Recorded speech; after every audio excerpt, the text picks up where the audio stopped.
খড়দহ ৯ নম্বর রেলগেটে দুর্ঘটনার পর ফের খড়দহে উঠল ফ্লাইওভারের দাবি। নিশিদিন ডায়াগনস্টিক সেন্টার, এ কমপ্লিট ডায়াগনস্টিক সলিউশন। আমাদের ঠিকানা ১৪৪/১ সেন্ট্রাল রোড, আনন্দপুরি, ব্যারাকপুর, কলকাতা ১২২। আমাদের যোগাযোগ 9875338719। খড়দহ ৯ নম্বর রেলগেটে রবিবার গেট বন্ধ হওয়ার সময় দুটি গাড়ি রেল লাইনে থেকে যাওয়ায় ঘটে দুর্ঘটনা। সেই ঘটনার পর সোমবার রেল প্রশাসনের পক্ষ থেকে বিশেষ নজরদারি দেওয়া হয় খড়দহ ৯ নম্বর রেলগেটে।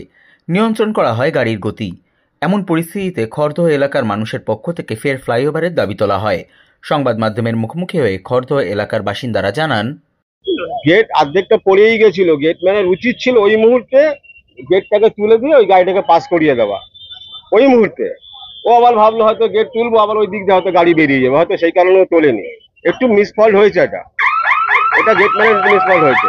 তবে এখানে আরপিএফ এর আমি কোনো দোষ দেবো না। আরপিএফ ভালো ডিউটি করে, প্রতিদিন কাজ হয়। আমি তো থাকি, আমি এলাকারই ছেলে, প্রতিদিন ভালো কাজ করে। হ্যাঁ, এবার পাবলিকের সচেতনতা বোধ কমে গেছে, মেন কথা হচ্ছে এটা। পাবলিক গেট খোলা থাকলেই মাথা গলিয়ে দিতে পারলেই বেরিয়ে যেতে পারলেই হলো। টাটা সুমো থেকে অল্প করে সেটা বাদ দিন, ছোট গাড়ি বলতে গেলে টোটো, অটো, রিক্সা, সাইকেল, এই তো হরদম গেট একটু মাথা বুঝতে পারলেই ওখান দিয়ে বেরিয়ে চলে গেল। আমরা চাইছি এখানে যদি একটা ব্রিজ হয়, ব্রিজটা ফ্লাইওভারটা খুব জরুরি। এটা প্রত্যেকটা মানুষের সুবিধা হবে। আর আরেকটা কথা, সাবওয়ে করার জায়গা আছে কিনা জানি না, সাবওয়েটা হলেও সুবিধা হবে। এটা তো প্রতি বছর বিভিন্ন নির্বাচনের আগে বলা হয় ফ্লাইওভার হবে, ইয়ে হবে। বাস্তবে বিকল্প রাস্তা না বেরোলে ফ্লাইওভার হবে কোন দিকে জানা নেই। কিন্তু আমাদের ডিসিপ্লিন নেই এখানে। গেটটা পড়ার আগেও আমরা বিশেষ করে মোটর সাইকেল এবং গাড়ি আসবে না রেগুলার, এনারা অনেকবার বলেন আরপিএফ থেকে, কিন্তু দেখা যায় যে না শুনে ঢুকেই যায়। অর্থাৎ আমাদের আগে ডিসিপ্লিনটা আনতে হবে। একটা লাইন যদি হয়, আপনি তাকে ছবি তুলুন, দেখুন ট্রেন যাচ্ছে, এদিকটা পুরো ব্লক, ওদিকটা পুরো ব্লক, তাহলে আপ এবং ডাউন কিভাবে যাবে? মাঝখানে যে ছুটছে, বিশেষ করে এত পরিমাণ মোটর সাইকেল হয়েছে এই শহরে, এই রাস্তায়। রাস্তাতে অটো আছে, টোটো আছে, সাধারণ যান আছে, ভয়ঙ্কর ব্যাপার। বিশেষ করে এটা প্রায় হয়। এখানে ভবেশ আছে, ছবি তুলছে, জানে এখানে প্রায় এটা হয়, সবাই জানে, রওরাবাসী, খদ্দাবাসী সবাই জানে এটা। যতদিন যাচ্ছে লোক সংখ্যা, গাড়ির সংখ্যা প্রচুর বেড়েছে। সমস্যা সমাধান কি বলে মনে করছেন? সমাধান দেখুন, বিকল্প কিছু রাস্তা তৈরি করা এবং ফ্লাইওভার করা, এটা আমাদের সাধারণ জনগণ ভাবে। এটা তো যারা এখানকার নেতৃত্ব আছে, মন্ত্রী আছেন, তারা বিষয়টা নিশ্চয়ই ভাবেন এবং আগামী দিন তারা ভেবে নিশ্চয়ই বলবেন যে তাদের ইমিডিয়েট এটা চিন্তা ভাবনা করে রাস্তা তো তাদেরকে বার করতে হবে। আমাদের দাবি আছে দীর্ঘদিন, আমরা দীর্ঘদিন রেল লাইনের দুপাশটা পরিষ্কার রাখার কথা আমরা তো বলেছি সাধারণ মানুষ। এখানে সমস্যা হচ্ছে হলো এই যে আমাদের রেলগেট, এই রেলগেট নিয়মিত আপনি দেখবেন সপ্তাহে 2 থেকে 3 দিন রেলগেট খারাপ থাকে। এখানে যারা কর্মীরা আছে আমি জানি না তারা কিরকম কাজ করে। রেলগেট কালকে যে অ্যাক্সিডেন্ট হয়েছে, মানুষের প্রাণহানি হয়নি, খুব সৌভাগ্য আমাদের। কিন্তু এই রেলগেটের সমস্যা দীর্ঘদিনের। আমরা যখন এখানে আগের যে মিউনিসিপ্যালিটি ছিল, সেই মিউনিসিপ্যালিটি একবার চেষ্টা করেছিল ওভারব্রিজের করার। ওভারব্রিজের দাবি খড়দার মানুষের, বহুদিনের, আমাদের সাধারণ মানুষের। আমরা এর আগে রেলের কাছে সাধারণ মানুষের পক্ষ থেকে আমি শুনেছি ডেপুটেশনও দিয়েছে, সেই রেলে দিয়ে কোনো ক্লাব হয়নি। কারণ আলটিমেট রেল কর্তৃপক্ষ উদাসীন এবং লোকাল প্রশাসনও উদাসীন। লোকাল প্রশাসনের যদি কোনো পদক্ষেপ না থাকে তাহলে এই ঘটনা বারবার চলবে। এটা নিয়ে আপনারা যতই খবর করুন, আমরা সাধারণ মানুষ যতই কিছু বলি, প্রশাসনের যদি কোনো পদক্ষেপ না থাকে তাহলে কোনো সমস্যার সমাধান হবে। ফ্লাইওভার বা সাবওয়ে যে কোনো একটা তো করতে হবে।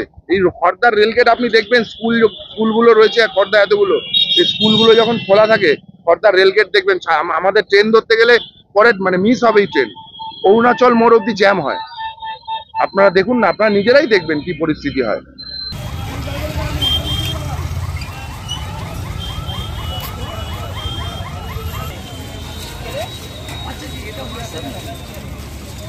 আচ্ছা তাহলে দুটো নাম্বারই কানেক্ট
সাধ্যের মধ্যে স্বপ্নের ফ্ল্যাট খুঁজছেন?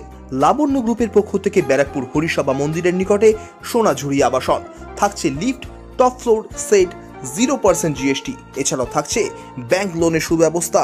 ফ্ল্যাট বুকিং চলছে। আমাদের যোগাযোগ 7278 200 456।